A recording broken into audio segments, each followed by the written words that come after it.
Access to clean water is one of our most basic needs, yet millions lack it. Sustainable Development Goal 6 aims to secure clean water and sanitation for everyone.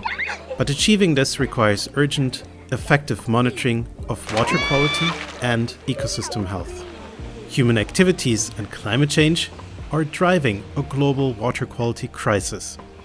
To protect our rivers, lakes, and wetlands, policymakers must integrate biological monitoring into national and transnational frameworks, filling gaps in our current monitoring systems and providing a complete view of ecosystem health.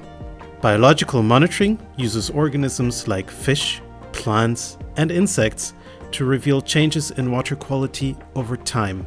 Biomonitoring gives us deeper insights into how pollution, habitat loss, and nutrient pollution affect river and lake ecosystems. Through harmonized, coordinated efforts, biomonitoring data can inform policies, guide sustainable water use, and shape investments for restoration. Global initiatives like the Freshwater Challenge are helping to drive these efforts. But it's time for countries to strengthen capacity building and stakeholder engagement to bring these solutions to scale. One global initiative leading the way is the Biodiversity and Biological Monitoring and Assessment Workstream, a part of the World Water Quality Alliance.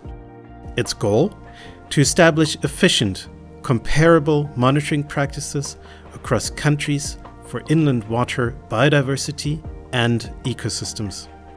This initiative fosters the collection and sharing of essential data, supporting a unified global approach to biodiversity monitoring and water quality. Immediate action is needed to harmonize monitoring practices, leverage new technologies, and promote ecosystem-based management. With effective biomonitoring, we can support sustainable development practices for present and future generations.